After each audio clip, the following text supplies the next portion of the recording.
What's up, guys? This is Justin from Denver Kaijudo, and a few quick updates since we've been gone for so long. Sorry, guys.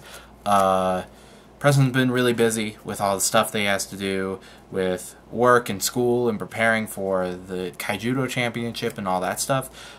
So I've taken over the task of doing all the stuff for our channel, and so you'll be seeing a lot more of me more often. So, we're still going to be doing battle videos and deck profiles and stuff like that, but I want to change a few things up, so if you have any suggestions for what you want to see for the channel upcoming, then leave it down in the comments below, and I'll consider something, something like how Earth Power does This Week in Kaijudo, all that type of stuff, But enough of that.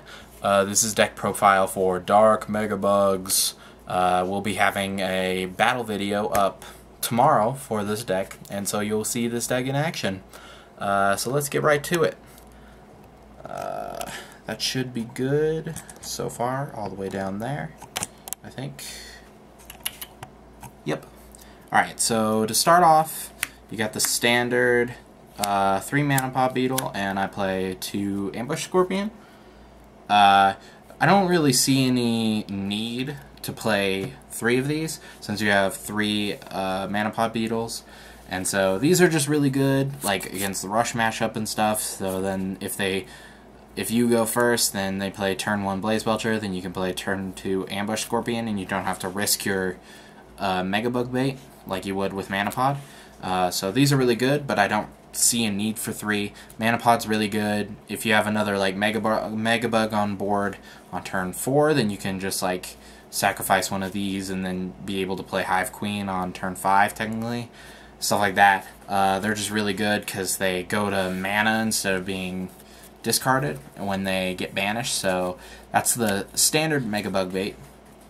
Of course, you got the 3 mana Tick, which these cards are amazing. I've gotten so many things off of this.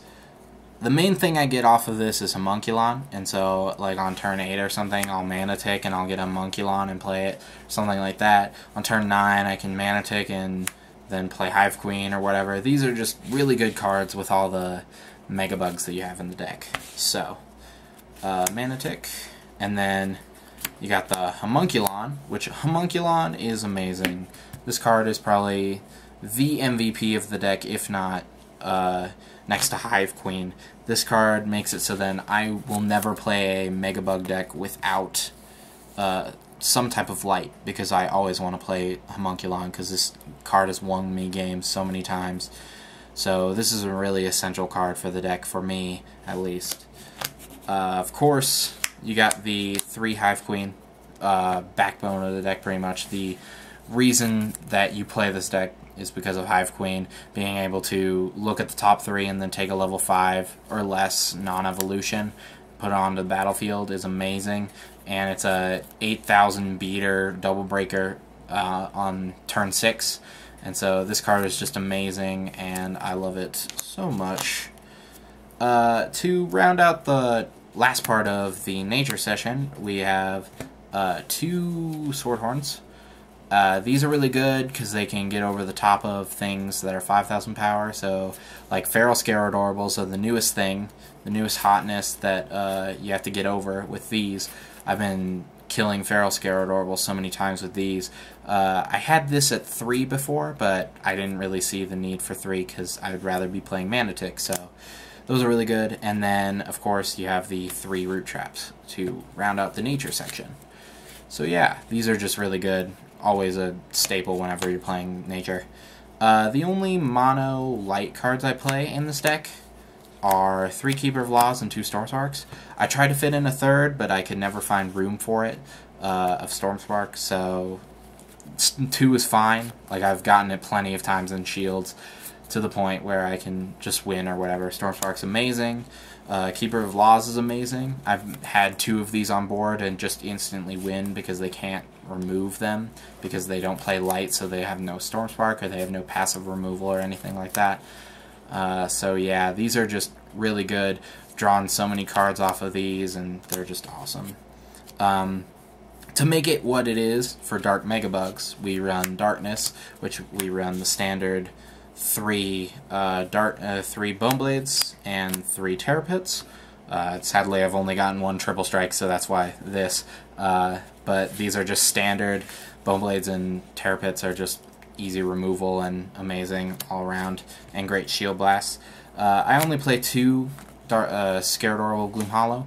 I chose these over Full Metal Lemon. A lot of the builds that you see of Megabugs, they play Full Metal Lemon, but I like these better for like against Rush and everything like that, and I only play 2 because I really only need them, and these are the only 2 blockers in the deck, so I've won plenty of games without blockers anyway.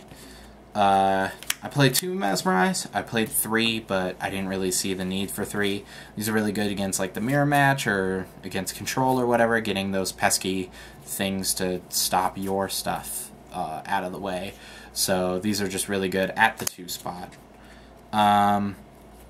2 Dark Return.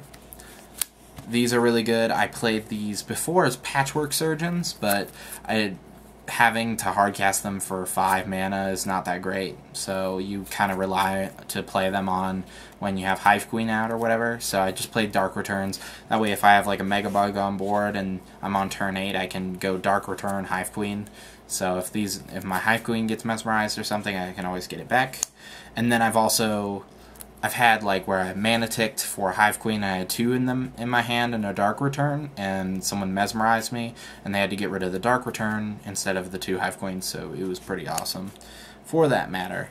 The last little bit is a little splash. I put in 3 Rizalkas and 3 Piercing Judgments. These are just really good. I'm able to get 2 things off the board with Piercing Judgment, and then Rizalka's really good. I had to put these in so I can play Hive Queen with these, because I had so many times where I had Hive Queen and I couldn't get removal for what's ever on the board, and it's a good body, so I put in the 3 Rizalkas and 3 Piercing Judgments. These used to be Aqua Striders because I felt like I needed more blockers, but those just never did anything for me, so these are just a really good shield blast and everything. So, I rounds out the deck.